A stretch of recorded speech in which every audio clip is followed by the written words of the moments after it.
오늘 이 시간에는 하이델베르크 요리문답 그 49번째 시간으로 거처를 예비하러 가노니라는 제목을 가지고 본문 말씀인 요한복음 14장 2절 말씀을 통해서 하나님께서 저와 여러분에게 주시는 말씀 함께 나누도록 하겠습니다. 우리는 하이델베르크 요리문답을 통해서 이제 성부 하나님, 성자 하나님, 성령 하나님에 대해서 하나하나 살펴보고 있었고, 특별히 사도신경을 통해서 이제는 성부 하나님에 이어서 성자 하나님이신 예수 그리스도에 대해서 살펴보고 있었습니다. 특별히 예수님의 죽으심과 무덤에 내리신 장사되신 것과 부활하신 것과 또 승천하신 것에 대해서 살펴보았고, 지금 현재 승천하신 것에 대해서 살펴보고 있는 중입니다. 지난 시간에 48문이 무엇이었습니까? 그리스도의 신성이 계신 곳에 그의 인성이 계시지 않는다면 그리스도의 두 본성이 서로 분리되어 있다는 것입니까? 그리스도의 승천에 대해서 말하면서 예수님께서 그의 신성은 하늘에 있고 또 인성도 하늘에 계시지만 이 몸이 하늘에 계시지만 이제 제자들과 함께 영원히 함께하리라 했을 때 그러면은 이 땅에 예수님의 몸이 있지 않은데, 그러면 우리 예수님이 그러면은 이 제자들과도 함께 있고 온 세상에 함께 있고 이런 상황에서 이 두 본성이 서로 분리되는 것입니까? 라는 것입니다. 그렇지 않습니다. 그의 신성은 제한받지 않고 어디에나 계시기 때문에 이 땅으로부터 올리우신 그의 인성의 영역 너머에도 그리스도의 신성이 분명히 계십니다. 그와 동시에 그의 신성은 그의 인성과 인격적으로 연합하여 함께 계십니다. 이런 인격적인 연합을 통해서 100% 신성을 가지시고 100% 인성을 가지신 예수 그리스도에 대해서 설명하고 있었던 것입니다. 계속 우리는 이 승천에 대해서 묵상하고 있는 중입니다. 제49문, 그리스도의 승천은 우리에게 어떠한 유익을 줍니까? 그렇다면 이 그리스도의 승천이 우리가 계속 살펴봤지만 우리에게 구체적으로 어떠한 유익을 가져다 줍니까? 라는 질문이었습니다. 그 해답을 하델베르크 요리문답은 이렇게 얘기하고 있습니다. 첫째, 그리스도는 하늘 곧 그의 아버지의 면전에서 우리를 위하여 변호하고 계십니다. 둘째, 우리의 육체가 하늘에 있다는 말입니다. 그것은 우리의 머리 대신 그리스도께서 자신의 지체들인 우리들을 하늘의 자신에게로 데려가실 것의 보증입니다. 셋째, 그에 대한 보증으로 그리스도께서 성령을 이 땅에 우리에게 보내십니다. 성령의 능력으로서 우리는 이 땅의 것들을 추구하지 않고 하나님의 우편에 앉아 계신 그리스도께서 계신 위의 것들로 우리의 목표를 삼게 됩니다. 굉장히 긴 설명이었지만 세 가지의 유익이 있다고 말하고 있는 것입니다. 그것을 하나하나 우리가 살펴보기를 원하는 것입니다. 그리스도의 승천은 우리에게 어떠한 유익을 줍니까? 첫째, 그리스도는 하늘 곧 그의 아버지의 면전에서 우리를 위하여 변호하고 계십니다. 그래서 예수님께서 승천하셨기 때문에 하늘에 계시기 때문에 아버지의 면전에서 하나님 바로 앞에서 우리를 위하여 지금도 변호하고 계시다고 말씀하는 것입니다. 예수 그리스도의 이 구원의 역사는 비단 십자가에서 희생하신 것뿐 아니라 이제 이 죄악에 물들어 있고 죄악에 인박혀 있었던 우리를 끄집어내어서 천성으로 인도하시기 위해서 그 과정에 있는 많은 넘어짐과 이러한 또 우리가 찬양했던 것처럼 배신하는 것과 이런 배교까지도 일어날 수 있는 그런 상황 가운데서 예수님께서 우리를 끝까지 놓지 않으시고 붙잡으셔서 우리를 변호하시고 하나님 아버지 앞에서 그렇게 간구하고 계시다고 말씀하고 있는 것입니다. 예수님께서 승천하셨기 때문에 우리를 하나님 아버지 앞에서 변호하시기 때문에 우리의 구원이 이루어질 수 있다는 것을 바라보게 될 때 예수님의 승천은 엄청난 의미를 가지고 있다고 볼 수가 있는 것입니다. 요한일서 2장 1절 말씀 읽어보면 나의 자녀들아 내가 이것을 너희에게 쓰면 너희로 죄를 범하지 않게 하려 함이라. 만일 누가 죄를 범하여도 아버지 앞에서 우리에게 대언자가 있으니 곧 의로우신 예수 그리스도시라. 예수님께서 승천하셔서 아버지 보좌 우편에 계시면서 우리의 연약함을 바라보시면서 우리가 넘어질 때 죄를 범하여도 아버지 앞에서 우리를 대언해 주시고 우리를 변호해 주시기 때문에 예수 그리스도의 승천이 우리에게 엄청난 유익이라고 말씀하고 있는 것입니다. 그것이 첫 번째 유익이었고요. 두 번째는 무엇입니까? 둘째, 우리의 육체가 하늘에 있다는 말입니다. 그것은 우리의 머리 되신 그리스도께서 자신의 지체들인 우리들을 하늘의 자신에게로 데려가실 것의 보증입니다. 이것이 우리의 육체가 하늘에 있다는 말이다. 이게 무슨 말인지 이해가 안 가죠. 왜냐하면 지금 우리 육체는 지금 여기 있는데 내가 여기 살고 있는데 왜 육체가 하늘에 있다고 표현을 하는가? 이것은 이 하이델베르크 요리문답을 작성한 분들의 어떤 표현이냐면 예수 그리스도께서 성육신 하셔서 인간의 몸을 입으시고 인간 대신해서 십자가에서 고통을 당하시고 죽으시고 부활하셔서 인간도 부활할 수 있는 그 소망을 얻게 된 것을 우리가 잘 알고 있습니다. 마찬가지로 예수님께서 그 육체를 가지고 이 하늘로 올라가심으로 말미암아 우리 같은 육체도 하늘로 올라갈 수 있다는 그 길을 열으시고 그것을 우리에게 확신으로 가질 수 있도록 하셨다는 것입니다. 그래서 우리 대표에서 예수 그리스도께서 육신을 입고 하늘에 올라가셨다는 것이기 때문에 우리의 육체를 입고 하늘에 계시다는 것입니다. 그렇기 때문에 그것을 바라보는 우리는 우리도 이제 마지막 날에 예수 그리스도와 함께 부활하여서 하늘로 올라갈 수 있다는 그 소망과 확신을 가지게 된다는 표현입니다. 우리의 육체가 하늘에 있다는 말입니다. 그것은 우리의 머리 되신 그리스도께서 자신의 지체들인 우리들을 하늘의 자신에게로 데려가실 것의 보증입니다.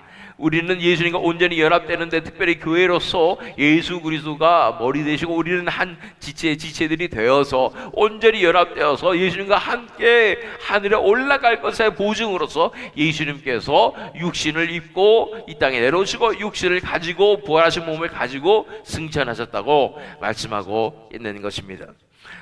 요한복음 17장 24절 말씀을 읽어보면 아버지여 내게 주신 자도 나 있는 곳에 나와 함께 있어 아버지께서 창세전부터 나를 사랑하심으로 내게 주신 나의 영광을 그들로 보게 하시기를 원하옵나이다. 예수님께서 기도하시는 것이면 내게 주신 자도 나 있는 곳에 나와 함께 있게 해 주시옵소서.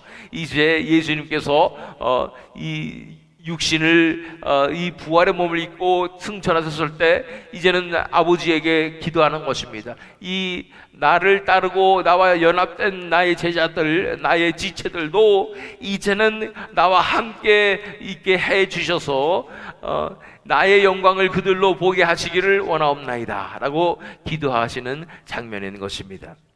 자, 그리스도의 승천은 우리에게 어떤 유익을 가져다 줍니까? 세 번째는 이 그리스도의 승천으로 말미암아 셋째 그에 대한 보증으로 그리스도께서 성령을 이 땅에 우리에게 보내십니다. 성령님께서 이 땅에 오신다는 것입니다. 예수께서 승천하셔야 성령을 보내주시겠다고 보혜사를 보내주시겠다고 하는 말씀 우리가 계속 살펴보았습니다. 예수님의 승천으로 인하여 성령께서 이 땅에 오시는데 그 목적을 말하면 뭐냐면은 우리도 구원하시고 우리를 하늘로 이끄시겠다는 그 약속의 보증이라고 말씀하시는 것입니다. 우리의 구원에 대한 보증이요 인치심이라고 말씀하여 주시는 것입니다. 자, 고린도후서 1장 21절로 22절 말씀 읽어보면 우리를 너희와 함께 그리스도 안에서 굳건하게 하시고 우리에게 기름을 부으신 이는 하나님이시니 그가 또한 우리에게 인치시고 보증으로 우리 마음에 성령을 주셨느니라. 할렐루야. 예수님께서 떠나가시고 이제 성령을 우리에게 부어주심으로 말미암아 이런 모든 하나님의 구원의 역사에 대한 인치심과 보증이 되셨다고 말씀하는 것입니다. 반드시 우리를 구원하시겠다고 성령을 부어주심으로 말미암아 성령의 역사를 통하여 우리는 이제 말씀으로 돌아가게 되고, 성령께서 하시는 것은 진리의 영이시기 때문에 아버지의 말씀, 아들의 말씀, 이 말을 기억나게 하리라고 말씀하시는 것입니다. 그 성령의 역사로 말미암아 우리는 이제 이 땅의 죄악됨과 이 어둠의 세력에 얽매였던 것으로부터 벗어나서 이제 하나님의 자녀에 합당한 삶으로 변화되며 이제는 결국 마지막 날에 부활의 몸을 힘입어서 이제는 천국에 예수님과 같이 육신을 입고 올라가신 예수님과 같이 우리도 예수님과 연합되어서 천국으로 갈 수 있다는 그 보증이 되는 것이 바로 성령님이신 것입니다. 할렐루야. 그래서 성령의 능력으로서 우리는 이 땅의 것들을 추구하지 않고 하나님의 우편에 앉아 계신 그리스도께서 계신 위의 것들로 우리의 목표를 삼게 됩니다. 예수님께서 하늘에 계시기 때문에, 또한 우리의 생명이 그와 함께 감춰져 있기 때문에, 그와 함께 연합되어 있기 때문에 더 이상 우리의 리얼리티, 우리의 현실은 이 땅이 아니라는 것입니다. 우리의 진정한 현실은 하늘에 있다는 것입니다. 하늘의 차원에서 살아가야 하고 하늘의 백성으로서의 정체성으로 살아가야 한다고 말하고 있는 것입니다. 그래서 우리는 이 성령의 역사로 말미암아 이제는 이 땅을 바라보지 않고 성령으로 우리의 영적인 차원이 열려서 하나님의 나라를 꿈꾸며 소망하며 바라보며 그렇게 살아갈 수가 있게 되는 것입니다. 골로새서 3장 1절로 33절 말씀 우리가 지난번에 읽었죠. 그러므로 너희가 그리스도와 함께 다시 살리심을 받았으면 위의 것을 찾으라. 거기는 그리스도께서 하나님 우편에 앉아 계시느니라. 위의 것을 생각하고 땅의 것을 생각하지 말라. 이는 너희가 죽었고 너희 생명이 그리스도와 함께 하나님 안에 감추어졌음이라. 우리는 우리의 이 육신이 죽었고 우리의 생명은 새 생명으로 인하여 우리가 그리스도와 함께 하나님 안에 감추어진 그 사람으로서 살아가고 있다는 것입니다. 하늘과 연결되었습니다. 하늘에 속한 자들입니다. 그렇기 때문에 이 땅을 살아가면서 이 땅의 정체성을 가질 수가 없습니다. 우리가 하는 모든 일들과 우리가 만나는 사람들, 이런 것들이 우리의 정체성을 대변해 주지 않습니다. 우리는 하늘에 속한 자로서, 하나님의 백성으로서, 하늘에 열린 자로서 천국의 차원에서 살아가게 되는 것입니다. 이 모든 것이 성령님께서 역사하여 주시기 때문에 가능한 일인 것입니다. 자, 그리스도의 승천은 우리에게 어떠한 유익을 줍니까? 첫째, 그리스도는 하늘 곧 그의 아버지의 면전에서 우리를 위하여 변호하고 계십니다. 할렐루야. 둘째, 우리의 육체가 하늘에 있다는 말입니다. 그것은 우리의 머리 되신 그리스도께서 자신의 지체들인 우리들을 하늘에 자신에게로 데려가실 것의 보증입니다. 할렐루야. 셋째, 그에 대한 보증으로 그리스도께서 성령을 이 땅에 우리에게 보내십니다. 성령의 능력으로서 우리는 이 땅의 것들을 추구하지 않고 하나님의 우편에 앉아 계신 그리스도께서 계신 위의 것들로 우리의 목표를 삼게 됩니다. 할렐루야. 그러니 예수님께서 승천하지 않으셨다면 어쩔 뻔했어요. 예수님의 승천에 놀라운 의미가 있다는 것을 오늘 이 시간에 살펴보게 되는 것입니다. 예수님께서 그곳에 계시기 때문에, 그리고 우리의 생명이 그리스도 안에서 하나님 안에 감춰져 있기 때문에 우리의 집이 하늘에 있기 때문에, 죄 많은 이 세상은 내 집 아니요, 저 천국이 우리 집이 되기 때문에 우리는 그 하늘을 바라보며 오늘 하루도 살아가는 줄로 믿습니다. 본문 말씀 요한복음 14장 2절 말씀입니다. 내 아버지 집에 거할 곳이 많도다. 그렇지 않으면 너희에게 일렀으리라. 내가 너희를 위하여 거처를 예비하러 가노니. 그 예수님의 승천 때문에 예수님을 바라보며 예수님께서 하신 일은 뭐냐면 그곳에서 내가 준비하리라, 내가 거처를 준비하리라 말씀하시는 것입니다. 그곳에서 내가 너희를 이곳으로 데려오기 위해서 준비하리라, 내가 너희의 구원의 역사를 준비할 뿐 아니라 너희의 거처를 예비하리라고 말씀하시는 것입니다. 그곳에서 하나님 면전에서 하나님 앞에서 우리를 변화하고 계실 뿐 아니라 성령을 보내시고 성령의 인치심으로 역사하시고 우리의 육신을 입고 인간의 대표로서 올라가셔서 이제는 그 길을 내신 것을 바라봐야 하는 것입니다. 이 예수님께서 올라가셨죠. 승천하셨지요. 그것을 육신의 시각으로 봤을 때는 와, 신기하다.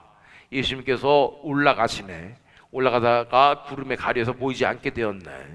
이 정도에 불과하지만 영적으로는 예수님께서 올라가신 그 길은 인간이, 육신을 가진 그 인간이 하나님의 나라의 차원으로 들어갈 수 있다는 그 길을 불모지의 그 길에서 개척하시면서 그 하늘로 향하는 그 길을 예수님께서 내시는 것이 바로 이 승천의 역사였던 것입니다. 육신을 입고 부활하신 몸을 입고 예수님께서 이제 하늘로 올려 가시는 그 길을 따라서 우리도 예수님과 함께 그 하늘로 올라갈 수 있게 된다는 것입니다. 그리고 그 몸된 지체인 그 교회를 이끌고 가시는데, 영적인 시각으로 바라보게 되면 예수님께서 혼자 올라가신 것이 아니라 영적으로 봤을 때 이미 그의 교회를 다 이끌고 슈퍼맨이 엄청난 무거운 거를 기차나 이런 것을 끌고 하늘로 올라가는 그런 것처럼 예수님께서 교회를, 그 성도들을 다 이끌고 하늘로 올라가시는 그 장면이 바로 이 승천의 장면이었다는 사실을 우리가 알아야 되는 것입니다. 그리고 그 사건은 정말로 마지막 때에 모든 사람이 다 볼 수 있도록 일어나게 될 것입니다. 여기 적진 않았지만 데살로니가 전서 4장 16절로 17절 말씀을 제가 읽어드리도록 하겠습니다. 데살로니가 전서 4장 16절로 17절 말씀. 주께서 호령과 천사장의 소리와 하나님의 나팔 소리로 친히 하늘로부터 강림하시리니 그리스도 안에서 죽은 자들이 먼저 일어나고 그 후에 우리 살아남은 자들도 그들과 함께 구름 속으로 끌어올려 공중에서 주를 영접하게 하시리니 그리하여 우리가 항상 주와 함께 있으리라. 이 장면이 이미 예수님께서 승천하시면서 이루신 일이고 약속하신 일이고 예표하신 일이어서 마지막 때 우리도 부활하여서, 죽은 자들도 부활하고 우리도 부활하여서 살아있는 자들도 부활하여서 공중으로 끌어올려져 가서 우리가 휴거라고 표현하는 이 놀라운 영광스러운 장면을 통해서 우리도 이 부활한 몸을 입고 하늘에 올라갈 수 있는 놀라운 영광을 누리게 되는 줄로 믿습니다. 이것이 우리에게 소망이 됩니까? 이 천국이 우리의 집입니까? 주님께서 거처를 예비하러 가셨기 때문에 이제는 그것이 완성되어서 우리의 구원도 준비되어서 그날이 오게 될 줄로 믿습니다. 그런 놀라운 소망을 꿈꾸게 하는 이 예수 그리스도의 승천을 기억하며 오늘 하루도 그 천국을 소망하며 우리의 이 정체성도 하늘에 있고 우리의 관심도 하늘에 있고 우리의 눈도 하늘을 바라보아서 천국 백성으로 오늘 하루도 승리하시는 저와 여러분 되시기를, 또한 이 새믿음 영록이 되기를 예수 그리스도의 이름으로 축원합니다.